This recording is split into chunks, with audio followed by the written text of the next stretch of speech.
Yes, people, what's going on? Welcome to Stretford Paddock. I am Adam McKola. Manchester United have beaten Leicester City 1-0 at the King Power Stadium. That's now 3 wins in a row for Erik ten Hag's men.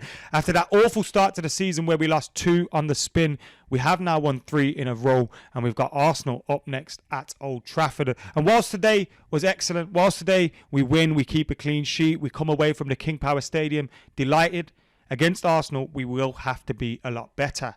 But I'm confident we will be at home with our fans in front of us, right behind us. Hopefully a big atmosphere inside Old Trafford. I think we can inspire the Reds to a better performance. And today was just what we needed. We needed to dig in. We needed to fight. We needed to scrap and battle. And that's exactly what we did. Now, we could have finished the game off earlier. We could have put them to bed a little bit earlier and make our night a little bit easier. We've done this against Southampton, Liverpool, Leicester, where we're kind of holding on to a bit towards the end. Now, we did hold on in all 3 of those games, so that's a benefit, that's a positive, and that's a great thing to see that we've been able to hold on in those games. But also, you don't want to be in a position where you have to hold on every game. You have to kind of finish some of these games off, and if you're 1-0 up against Arsenal at the weekend and you're holding on, they'll probably go and score because they're a little bit better than Leicester City. So Manchester United's form and in terms of goal scoring and all those things, we can get better. We'll get better under Erik ten Hag and we'll play better football. At this moment in time, the players aren't fully match fit. They're still, just coming out of pre-season. It's early start of the season. They're still trying to get used to Erik ten Hag's tactics. I can understand why there's a little bit of fatigue there, but we do need to see games out. And I am confident we will get better. So it kind of takes the pressure of that away, especially when you're getting the wins. But today, I thought from back to front, we scrapped. From back to front, we dug in. My man of the match was Raphael Varane. BT's man of the match was Christian Eriksen. Jay's man of the match was Diogo Dalot. Lisandro Martinez also stood out like a sore thumb. He was excellent today. He's been our player of the month last month. And he continued to impress again. And especially today when we had to do a bit of defending at times. And they did just that. From back to front, David De Gea did all right today. At fullback, Terrell Malacia scrapping. He got booked today.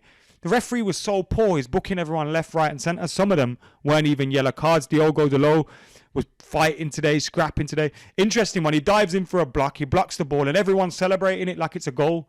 That's what Lisandro Martinez has brought.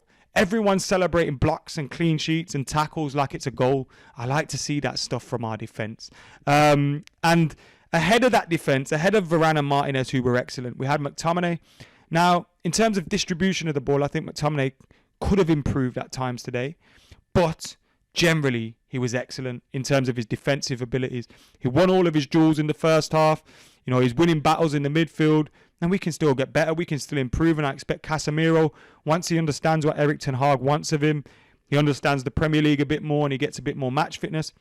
He'll be starting every game, Casemiro. I have no doubt about that. And he should be, because there's levels between him and McTominay. But today I thought McTominay did well. And when you see Casemiro coming in and he's looking a little bit rash, he's looking a bit, diving into tackles and stuff. He needs to catch up with the pace. It's difficult when you're a sub coming into a game and trying to catch up with the pace, especially when you don't know the league and don't know your teammates. I'd like to see Casemiro start in the next game. But McTominay is showing that while we're waiting for Casemiro, we can put in a performance. I've been a huge critic of him, so I'd like to give him credit when he deserves it, do you know what I mean? Because I'm not just someone that's going to blast players just because I don't think they're good enough personally. I might not think you're good enough, but at times I think you deserve credit, and today is one of those days. I thought he put in a good performance, and his performances in the last couple of weeks haven't been too bad. Maybe having a better defence behind you will help those midfielders out a little bit, do you know what I mean? But today, McTominay did all right. Then Casemiro comes in, like I said, diving in a few times and stuff. We need to see that out. But overall, not too bad. Bruno Fernandes, I thought, put in a very, very good performance today. Captain's performance from him. And I was one of those that kind of doubted whether he should get the captaincy. Now, I'm not saying give him the captaincy right now. But what I'm saying is, I think I was wrong about that angle. When I said don't give him the captaincy, I kind of felt like he's someone that you can see get angry, frustrated, start booting the ball and all those. And I kind of felt, would the captaincy kind of make that worse? But it kind of seems to made it a little bit better, and he's kind of leading a little bit better. Eriksen alongside him was very good as well. He could have got a goal in the second half, but Cristiano Ronaldo's ball across the box wasn't good enough. And therefore it didn't get to Christian Eriksen, and therefore we didn't get the goal. But in the front three, Jadon Sancho took his goal really well.